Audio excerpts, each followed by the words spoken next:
Ya, Assalamualaikum warahmatullahi wabarakatuh. Selamat malam semua. Jadi pada sesi kali ini, pada video kali ini, saya akan membahas materi tentang maghrib atau yang kita sebut dengan maisir, goror, dan riba. Oke, adapun topik ya ataupun tujuan dari materi ini adalah yang pertama, mengetahui definisi maisir, goror, dan riba atau yang bisa kita singkat tadi dengan maghrib. Yang kedua, mengetahui ayat dan hadis atau ayat-ayat yang mengharamkan maisir, goror, dan riba. Kemudian, yang terakhir, yang ketiga adalah mengetahui dampak negatif dari maisir, goror, riba terhadap perekonomian. Oke, mungkin nanti kajiannya akan lebih dalam pada aspek dampak negatif ini. Karena memang tujuan perkuliahan kita adalah ingin menjadikan Islam sebagai ilmu pengetahuan yang relevan untuk diterapkan eh, pada dunia nyata. Oke, selanjutnya yang pertama adalah definisi maisir. Jadi maisir itu adalah judi ya. Singkatnya maisir itu adalah judi. Maka di situ ada harta. Maksudnya adalah material yang dipertaruhkan. Dasarnya adalah untung-untungan ya. Jadi bukannya ada usaha di dalamnya, tapi adalah untung-untungan, keberuntungan. Jadi kita akan mendapatkan untung dengan keberuntungan dan kemudian di satu sisi juga kita bisa merugikan orang lain atas keberuntungan itu. Maka judi ini sebenarnya adalah mendapatkan harta tanpa usaha sebenarnya. Tapi pada satu sisi kita dapat merugikan orang lain.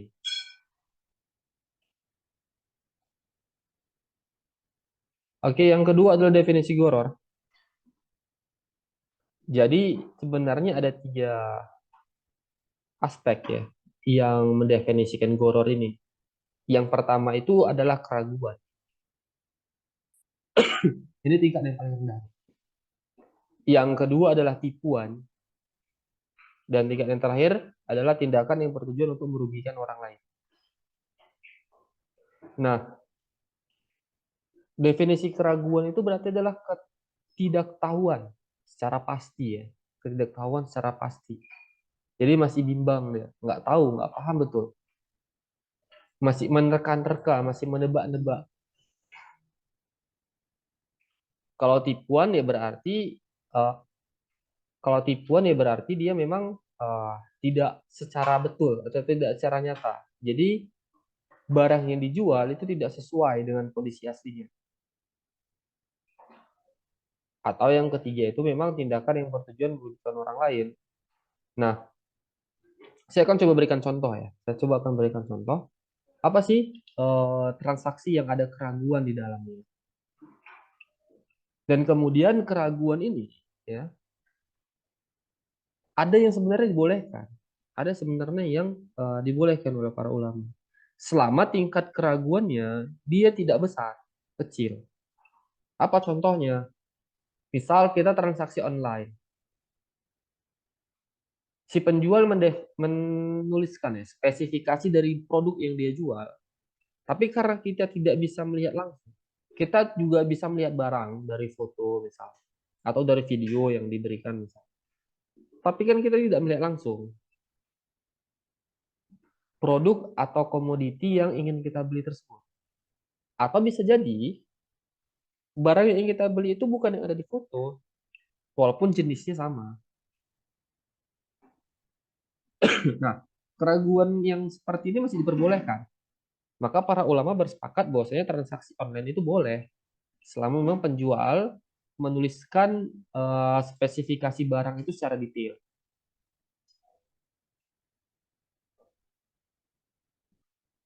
Kemudian yang tipuan dan atau perbuatan yang ingin merugikan orang lain apa? Yang pertama dan yang paling mudah adalah mengurangi timbangan. Jadi misal timbangan itu dikasih pemberat. Yang harusnya 1 kilo sebenarnya jadi 9 on atau 8 on setengah. Jadi dia takarannya tidak tepat, tidak pas. Nah, terkadang, bukan terkadang sih, kebanyakan promosi yang kelewat batas juga dapat mengakibatkan tipuan. Maka sebenarnya kita harus berhati-hati ketika kita seorang praktisi ya ingin menjual barang, maka dalam melakukan promosi kita juga jangan terlalu melebih-lebihkan kelebihan produk kita.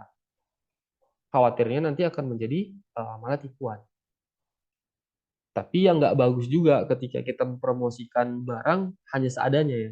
Ya nggak benar juga. Maksud saya di sini adalah si penjual harus mampu menjelaskan keunggulan produknya, tapi jangan sampai pada tingkat untuk menipu atau pada tingkat yang sebenarnya pada kondisi barangnya tidak seperti itu. Dan bahkan dalam Islam, ya Rasulullah pernah mempraktikkan metode promosi itu adalah Rasulullah menjelaskan kelebihan dan juga kekurangan produk yang ia jual, yang beliau jual. Jadi jika barang itu ada cacat, Rasulullah menjelaskannya.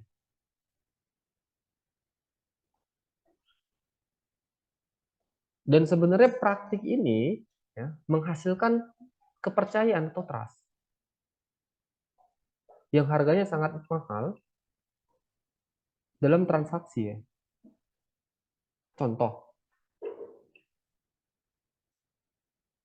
apa yang dapat menyebabkan seorang pelanggan menjadi nyaman bertransaksi? Dasarnya adalah kepercayaan.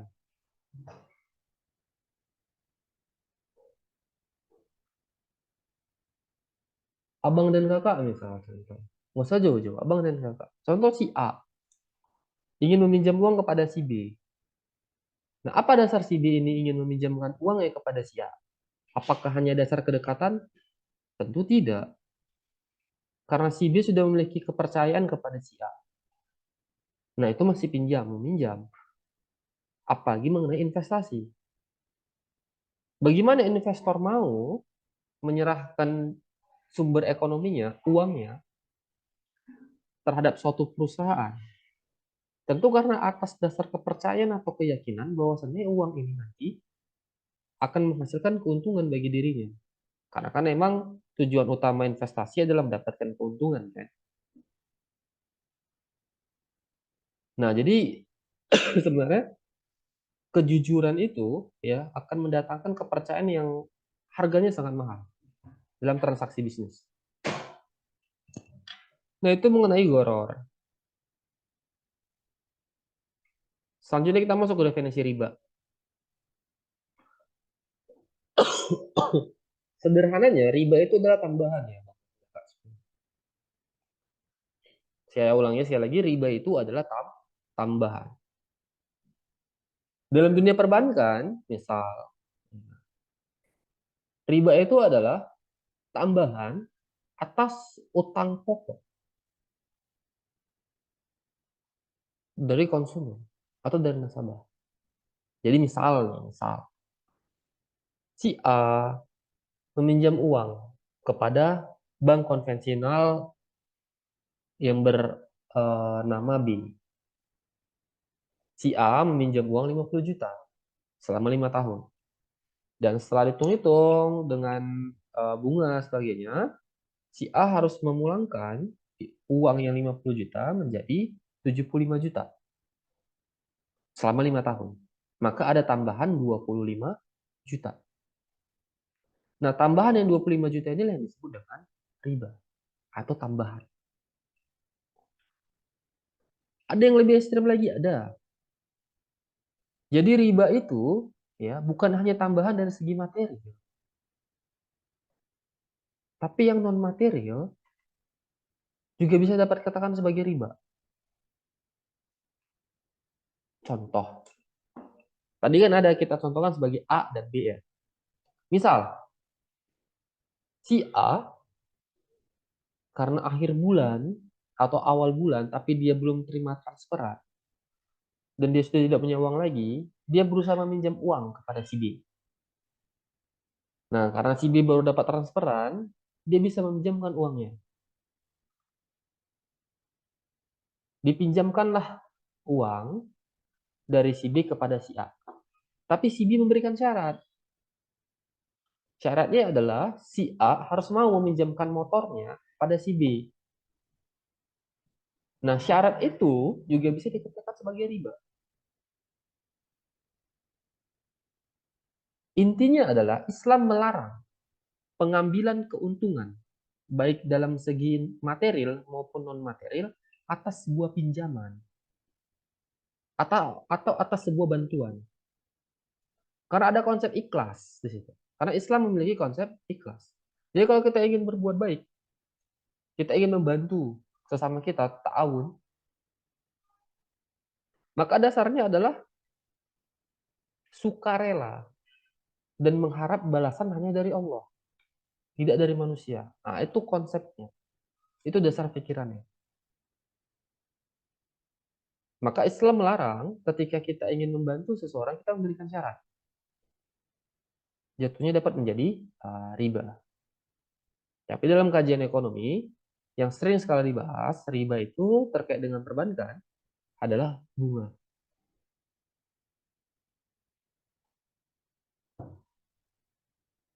Oke, ini ada ayat-ayat Al-Quran. Nanti masalah hadisnya akan kita bahas di kelas. Pertama ada surah Al-Maidah ayat 90, Abang dan Kakak. Intinya dalam ayat ini Allah melarang kita untuk meminum khamar. Maksudnya adalah mabuk ya, minum alkohol. Yang kedua, Allah melarang kita untuk berkurban kepada berhala. Dan yang ketiga, Allah melarang kita untuk berjudi atau mengadu nasib dengan anak panah. Karena memang mengadu anak panah ini adalah praktik judi pada masa Rasulullah dulu. Jadi ada larangan berjudi di sini. Di dalam ayat Al-Maidah 90 ini. Kemudian ayat Al-Baqarah 188 dan An-Nisa ayat 229 ini bercerita tentang larangan Allah atas pengambilan harta atau pengambilan keuntungan dengan cara yang batil. Maksudnya apa itu batil? Ya, dengan cara yang tidak benar, dengan cara yang merugikan orang lain. Apa contohnya? Dengan tipuan, menukar tambang, menukar apa maaf sorry, mengurangi timbangan, menipu, menjelaskan kondisi produk dengan yang tidak sebenarnya, atau sebenarnya kita menjual produk yang kita juga tidak tahu pasti sehingga mengakibatkan kerugian bagi pada si pembeli. Intinya adalah transaksi-transaksi yang merugikan salah satu pihak. Karena ya dalam pandangan Islam, ketika melakukan transaksi ekonomi, kedua belah pihak harus sama-sama diuntungkan atau kedua belah pihak harus sama-sama saling sukarela melakukan. Tidak boleh ada paksaan. Tidak ada yang boleh merasa dirugikan pada satu pihak. Yang keempat, yaitu surah Al-Baqarah ayat 278 sampai 280. Allah menegaskan, pada ayat ini intinya adalah Allah menegaskan bahwasanya Allah dan Rasulnya memerangi orang ya, yang masih menikmati riba, yang masih menikmati riba. Jadi tegas Allah melarangnya, bahkan memerangi orang-orang yang melakukan praktik riba ini. Jadi Abang dan Kakak boleh cek ya di Al-Maidah 90, Al-Baqarah 188, An-Nisa 29, Al-Baqarah 278 sampai 280. Silahkan dicermati dan dihayati sisi ayatnya. Selanjutnya ada Al-Baqarah 275. Intinya di sini di ayat ini Allah ingin menegaskan bahwasanya riba itu berbeda dengan jual beli. Saya ulangi sekali lagi, riba itu berbeda dengan jual beli. Maka kemarin di waktu materi kita minggu lalu mengenai konsep uang dalam Islam, saya menjelaskan bahwa uang itu dalam pandangan Islam hanya sebagai alat tukar, bukan sebagai komoditi yang diperjualbelikan. Maka tidak ada cerita, tidak dalam uang, tidak dalam Islam tidak mengenal ya uang untuk menghasilkan uang. Karena uang hanya sebatas alat tukar, bukan komoditi. Nah, ini ya ayat-ayat tentang larangan mengenai maghrib. Silahkan abang dan kakak perdalam ya peradaban Islam. Oke, ini dampak negatif ya. Ini dampak negatif dari maghrib. Saya hanya mengeneralisir dalam 5 aspek. Dan sebenarnya kalau mau di breakdown, ya, diperinci lagi, lebih banyak ya dampak-dampak negatifnya. Tapi yang akan saya bahas dalam video ini hanya 5 materi aja. Hanya 5 dampaknya aja. Yang pertama adalah meningkatkan angka kemiskinan. Apa praktiknya? Yaitu judi. Judi yang ikut 10, yang menang hanya satu. Berarti yang mendapatkan keuntungan atas material itu hanya satu orang. Sedangkan yang 9 lainnya kehilangan atas materialnya. Nilai materialnya dia kehilangan dengan proses untung-untungan. Dan lumrahnya ya, biasanya judi itu menang sekali. 2-3 kali kalah. Dan atau ada yang dari pertama kali juga nggak menang, kalah terus. Tapi penasaran terus dan coba lagi.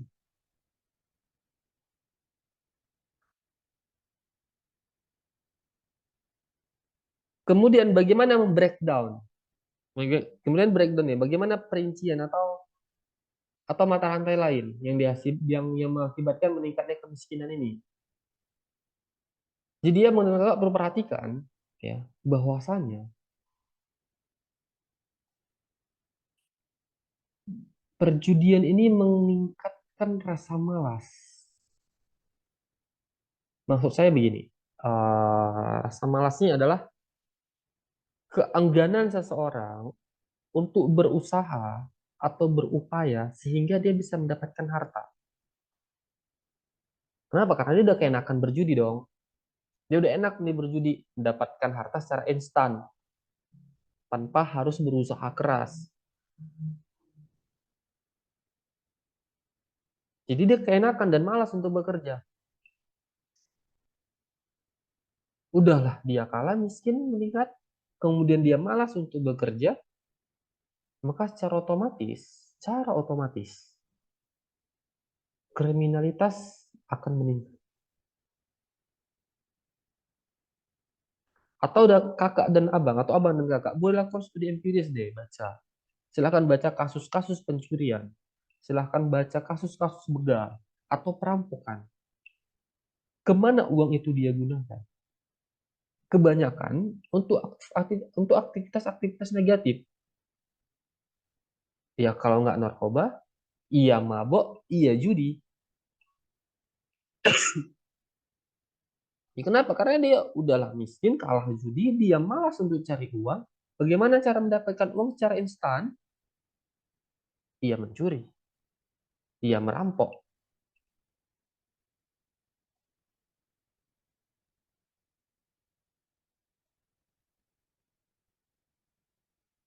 Kemudian yang ketiga, atas perbuatan goror,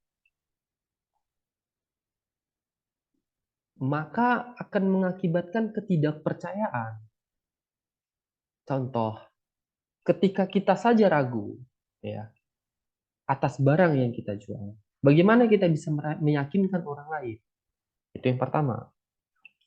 Yang kedua, ketika kita mampu meyakinkan orang lain, tapi dasarnya adalah penipuan, dan ketika konsumen kita sadar, maukah dia balik lagi ke usaha kita? Maukah dia balik ke toko kita? Borok-borok balik, yang ada malah dia komplain. Balik ya balik, tapi bukan untuk belanja kembali, tapi untuk komplain. Dan malah bisa menghasilkan citra buruk, mempengaruhi orang lain untuk tidak datang ke toko kita. Maka saya katakan di awal tadi, ya, kepercayaan itu sangat mahal harganya dalam transaksi ekonomi. Karena dia akan menghasilkan kenyamanan, dia akan menghasilkan kepuasan. Ya karena dasarnya kepercaya tadi. Maka ketika kita sudah melakukan tes dasar penipuan, ya, atau keraguan-raguan, maka kepercayaan akan rendah. Dan ini akan sangat berbahaya bagi kelangsungan hidup usaha. Dan yang tadi juga sudah saya bahas, yaitu adanya penurunan investasi. Iya, buruk-buruk gitu investasi mau datang. Misal contoh, pada suatu tempat kriminalitasnya tinggi,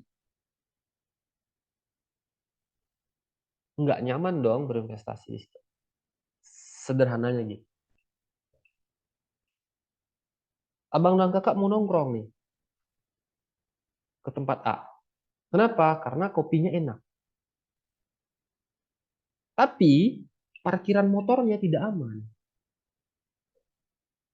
Pertanyaannya adalah, apakah kakak nyaman atau abang nyaman ketika nongkrong di sana? Kemudian apakah abang dan kakak akan kepikiran alternatif tempat lain yang kira-kira tempat parkirnya lebih aman? Maka jawabannya pasti iya, itu pasti akan ada di benak abang dan kakak. Kemudian juga yang terakhir, yang tadi juga sudah saya bahas, bahwasanya kepercayaan juga akan menghasilkan nilai investasi yang tinggi. Bagaimana kita bisa menyerahkan uang kita dalam jumlah besar ketika kita tidak yakin dan percaya? Investasi bukan dasarnya tolong-menolong. Enggak. Investasi adalah dasarnya saling menguntungkan. Menguntungkan bagi si investor dan menguntungkan bagi si pemilik perusahaan atau yang mengelola uang itu. Jadi dasarnya bukan hanya sekadar tolong-menolong, karena investasi merupakan salah satu aktivitas bisnis. Nah, dampak negatif yang kelima itu adalah inflasi. Sorry, ini harusnya F, typo. Inflasi. Nah, bagaimana bisa terjadi inflasi? Apa hubungannya? Ini terkait dengan praktik riba, Bang. Jadi tadi kan sudah kita bahas ya, bahwasannya riba itu adalah tambahan atas jumlah pinjaman. Maka kalau kita balik nih ke tujuan perusahaan. Tujuan perusahaan apa? Menghasilkan laba. Rumus mencari laba apa? Pendapatan dikurangi dengan beban. Maka pendapatan berbanding terbalik dengan beban. Jika kita ingin meningkatkan laba, maka pendapatan harus ditingkatkan dan beban harus dikurangkan atau diminimalkan. Saya kasih contoh ilustrasi. Perusahaan A yang bergerak pada bidang food and beverage membutuhkan dana 50 juta untuk melakukan operasionalnya, untuk membuat produk yang akan dijual. Oke, dari 50 juta, dia akan menghasilkan pendapatan. Dia akan menghasilkan pendapatan sebesar 80 juta. Maka untuk mencari labanya adalah pendapatan dikurangi beban. 80 juta dikurangi 50 juta. Labanya adalah 30 juta. Pendapatannya dari mana? Dari penjualan produk. Kan gitu. 50 juta digunakan untuk menghasilkan produk, produk dijual, maka dapatlah 80 juta. Oke. Kemudian perusahaan B yang sama bergerak juga pada di bidang manufaktur, yang dia juga membutuhkan uang 50 juta untuk melakukan produksi, tapi ternyata modalnya kurang dari 50 juta. Dia hanya punya 30 juta. Maka untuk memenuhi kebutuhannya, dia harus berhutang kepada bank sebesar 20 juta. Karena kan tadi kebutuhan dana adalah 50 juta untuk produksi, tapi modal atau kas yang dimiliki hanya 30, kurang 50 juta dikurang 30 juta, sisanya adalah 20 juta. Dan 20 juta ini dia pinjamlah ke bank. Bank, itu memberikan beban bunga atas pinjaman yang 20 juta. Singkatnya adalah dari 20 juta uang yang dipinjam, perusahaan harus mengembalikan sebesar 30 juta. Saya ulangi, perusahaan harus mengembalikan 30 juta. Maka secara otomatis ya, ketika kita, oke, saya ulangi, saya jelaskan lagi. Oke, jadi 30 juta ditambah 20 juta, 50 juta. Tapi dengan catatan pengembalian ke bank adalah 30 juta. Maka ada tambahan sebesar 10 juta. Jadi total adalah 60 juta. Maka ketika pendapatannya 80 juta misalnya. Ketika pendapatannya 80 juta misalnya. Maka ketika mencari laba, laba sama dengan pendapatan dikurangi beban. 80 juta dikurangi 60 juta. Karena ada 10 juta atas bunga pinjaman. Maka laba hanya sebesar 20 juta. Perusahaan A menghasilkan laba 30, perusahaan B menghasilkan laba 20. Karena adanya utang. Maka untuk meningkatkan keuntungan, perusahaan harus meningkatkan pendapatannya. Betul ya? Bagaimana cara meningkatkan pendapatannya? Ya dari penjualan produk, maka harga harus dinaikkan. Ketika harga naik, maka itulah yang disebut sebagai inflasi. Yaitu menurunnya nilai uang atas suatu komoditi. Jadi logis sederhananya adalah riba yang merupakan bunga masuk dalam kategori beban pada siklus produksi. Nah, beban yang bertambah akan mengakibatkan peningkatan harga jual. Nah, ketika harga jual naik, maka itu disebut dengan inflasi. Nah, saya harap apa yang saya sampaikan dapat dimengerti ya oleh Bang dan Kakak semua. Dan jika ada pertanyaan, silahkan hubungi atau bertanya via WhatsApp grup yang sudah tersedia. Oke, mungkin inilah akhir presentasi dari saya atas materi tentang maghrib ya, maisir, gharar, dan riba. Semoga bermanfaat. Saya ucapkan terima kasih. Assalamualaikum warahmatullahi wabarakatuh.